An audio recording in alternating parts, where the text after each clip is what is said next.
What I have here is a Yamaha classical guitar that a student of mine brought in. He says he opened up the case and it was like this. So luckily he didn't play with it and pick at it and try to piece it together.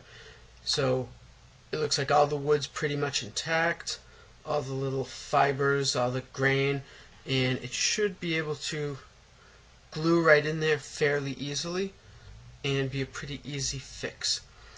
The top is a little bit warped, but it's pretty much like a student type model, and these things are going to happen, and I'm not that worried about it.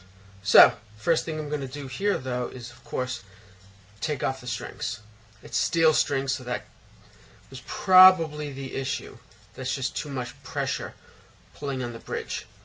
But I will put it back together and we'll see what happens. Strings are off, and it was a pretty heavy set of just standard acoustic steel string guitars strings, and they were, I'm guessing, it was just way too much tension, and that's what pulled this bridge off.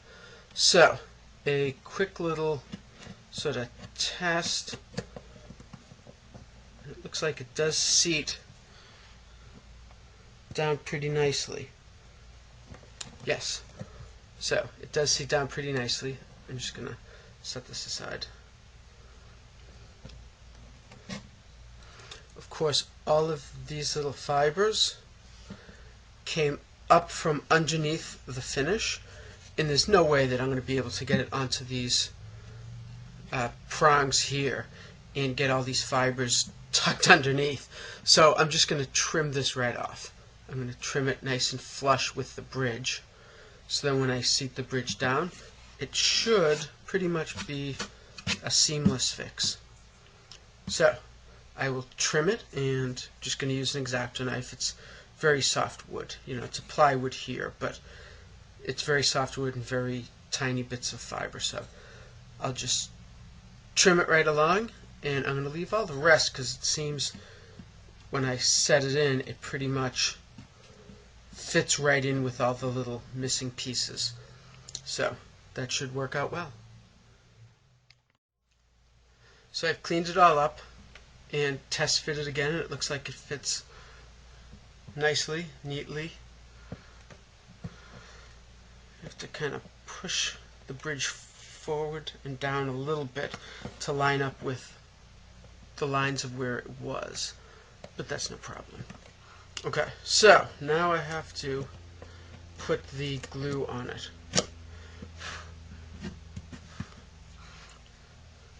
So I'm gonna put the glue on this and make sure that I get every single inch of it, and I'm going to use a little paintbrush just to make sure that it gets in all of the little lines, the grain lines, all the little cracks and everything.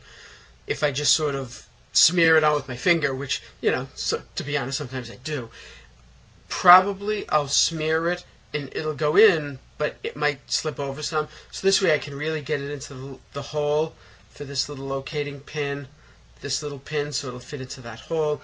Really kind of get it into everything. So that's what I'm going to do now. Okay, so I put glue on it, plenty of glue, and I don't think I need to put glue on both surfaces. I think there's enough glue on here. So I'm just going to carefully slide it back into place.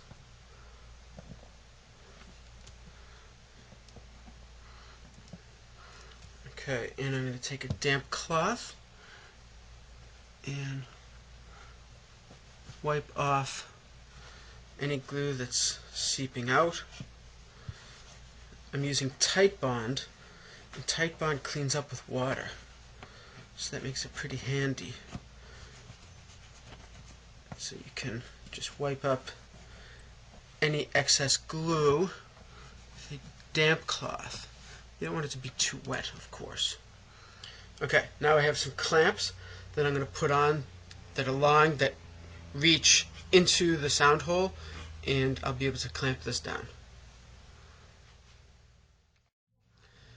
So I have these clamps here that I think I actually purchased from some sort of a Luthery thing, company, whatever, for this. But what they do is they go into the sound hole, and they're long enough to reach to the bridge. So it's a little tricky to kind of sneak them in there. You have to kind of come to the side and loop around because there's all the braces inside and everything. So anyway, that's how it goes. And I have two of them. I think that's probably all that's going to fit in here. And I have just a little block of scrap wood that I'm going to use to even out the pressure. The bridge actually fits on the top of this, slightly concave, convex, whichever, depending how you're looking at it. But so my point being, it's curved sort of like this.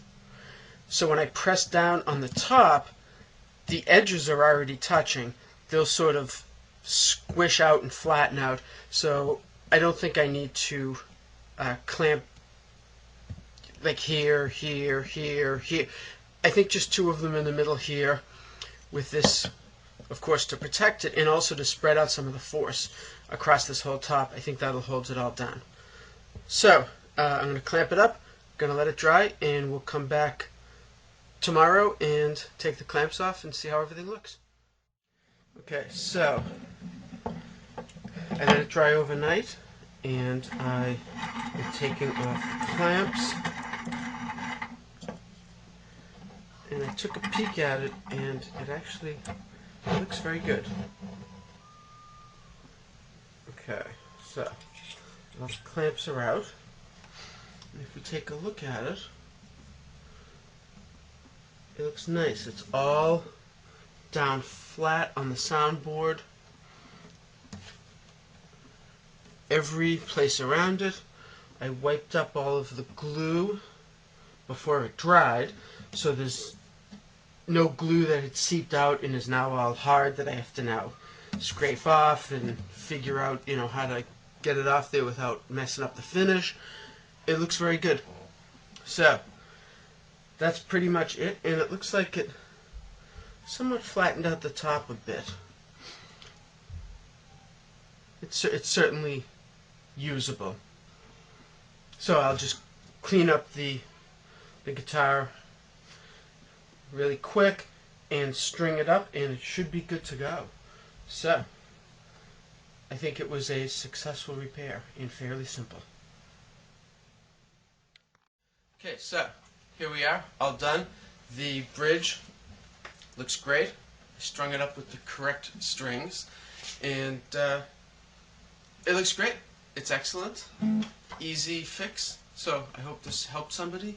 And now all that's left is clip up some of these loose strings and play some music.